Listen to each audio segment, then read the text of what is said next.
Olha, Caminho de Pedras, da Raquel de Queiroz, é um livro que vai muito além de ser só um romance.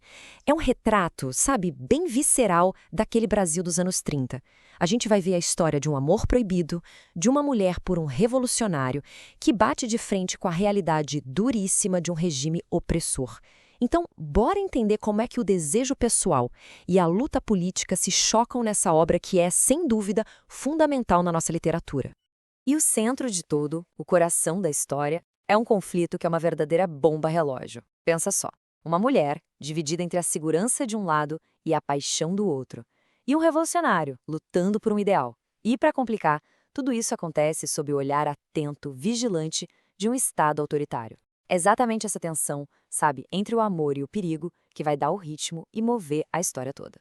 Então vamos conhecer a nossa protagonista, a Noemi. Ela está literalmente no olho de um furacão. A vida dela é um dilema atrás do outro, uma escolha constante. De um lado, a segurança da família. Do outro, uma paixão que chega com tudo, avassaladora, por uma nova causa e, claro, por um novo homem. E aqui a gente consegue ver bem essa encruzilhada na vida da Noemi. Porque de um lado tem o marido dela, o João Jacques. Um cara inteligente, um bom pai que oferece aquela vida estável, sabe? Mas sem amor, sem paixão, meio distante emocionalmente. E aí do outro lado aparece o Roberto, o revolucionário. Ele é muito mais que um novo amor. Ele representa a promessa de uma vida com mais sentido, com mais paixão, com um propósito e com muito, muito risco. E esse romance entre a Noemi e o Roberto não acontece do dia para a noite. A coisa vai se construindo, passo a passo. Começa com aquela atração mútua, né? Aquela faísca. Daí evolui para encontros secretos, escondidos, até que chega no clímax, a decisão, que é quase um terremoto na vida dela, de confrontar o marido e simplesmente largar tudo, abandonar uma vida inteira por um futuro que era uma grande interrogação.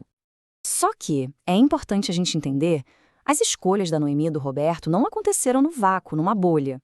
Para sacar a profundidade do drama deles, a gente precisa dar um zoom out e olhar para o cenário da época, o Brasil dos anos 30. E que cenário? Era um país que estava literalmente à beira de um abismo.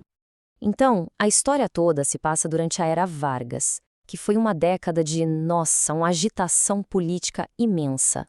O governo reprimia com muita violência qualquer tipo de oposição, especialmente a de esquerda. Nesse clima, ser um socialista como Roberto não era só uma questão de ideia, de ideologia. Era, na prática, viver com o alvo nas costas. Era estar sob vigilância constante, em perigo o tempo todo. E vale a pena a gente falar que o livro faz parte de um movimento literário muito forte daquela época, o neorrealismo. E o que isso quer dizer na prática? Bem, a ideia não era ficar criando historinhas de heróis perfeitos ou vilões caricatos. O objetivo era outro. Era usar a literatura como uma ferramenta mesmo. Uma ferramenta de denúncia. Para mostrar a realidade nua e crua, sem filtro, das injustiças sociais, da luta de classes que, nossa, fervilhava no Brasil. Olha, e aqui vem uma das sacadas que eu acho mais geniais do romance. A Raquel de Queiroz usa dois casais para explorar uma ideia central. Como homens e mulheres reagiam de formas completamente diferentes à pressão da luta política. E esse contraste, nossa, é gritante e revela muito sobre os papéis de gênero daquela época. Vamos ver. Os homens da história, tipo o João Jacques, que é um intelectual, e o Assis, que foi torturado, eles acabam caindo no ceticismo, na desilusão, eles recuam, eles desistem. Agora, as mulheres, como a Noemi e a Angelita, elas se tornam os verdadeiros pilares da resistência. Mesmo com perda, pobreza, repressão, são elas que, com uma força muito prática, pé no chão, mantêm a causa e a esperança vivas. É impressionante. E a gente pode pensar, mas pelo menos o romance dos dois era um refúgio, um porto seguro. Mas não, nem isso. O relacionamento da Noemi com o Roberto é super tenso, cheio de insegurança, de ciúme. O amor deles, na verdade, não é uma fuga da luta política. É como se fosse mais um campo de batalha, sabe? Refletindo toda a instabilidade do mundo lá fora. E aí, inevitavelmente, o mundo da Noemi e do Roberto começa a ruir. É nesse ponto que o preço das escolhas que eles fizeram, tanto na vida pessoal quanto na política, se torna real e terrivelmente real. As consequências são simplesmente devastadoras. Os golpes vêm de todos os lados, um atrás do outro. A sociedade julga ela pelo adultério e pronto, perde o emprego. O Estado aperta o cerco contra a militância e o Roberto é preso. E em casa, o casamento acaba de vez com a partida do marido. Pensa só, num piscar de olhos, a Noemi perde tudo. Trabalho, amor, família, tudo.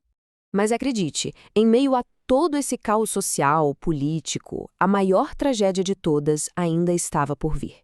E essa seria profundamente pessoal. O filho pequeno da Noemi, o guri, morre de uma doença repentina. E essa é a perda que age como um golpe final, uma dor tão grande que faz a política, o escândalo, tudo mais parecer pequeno. Só sobra essa dor imensa, avassaladora, que destrói o pouco que ainda restava do mundo dela. Aí a história dá um salto. 1 ano se passa e a gente reencontra Noemi numa situação completamente diferente, tentando reconstruir a vida a partir das cinzas do que ela era antes. E é exatamente aqui que o título do livro, Caminho de Pedras, ganha seu significado mais profundo, sabe? O final da história não é sobre um felizes para sempre, longe disso. A ideia é explorar a incrível capacidade que o ser humano tem de continuar, de seguir em frente, mesmo depois do sofrimento mais extremo. Então, 1 ano depois, qual é a realidade da Noemi? É uma realidade dura. Ela está sozinha, o Roberto foi preso e mandado para uma colônia penal numa ilha bem longe. Mas, e esse é um grande mas, ela não está derrotada.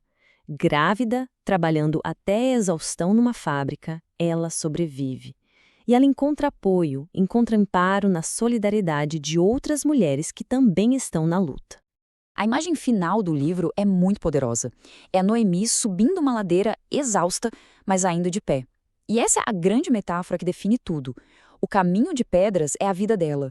Uma jornada difícil, cheia de obstáculos, mas uma jornada que ela simplesmente se recusa a abandonar. E qual a razão dela para continuar? É o futuro. É a nova vida que ela carrega no ventre. Esse filho que é fruto daquele amor proibido, de toda aquela luta, se torna o símbolo máximo da sua força, da sua resiliência. É a promessa de que a vida continua que a empurra para frente, um passo de cada vez. E é com essa reflexão super poderosa que o livro nos deixa.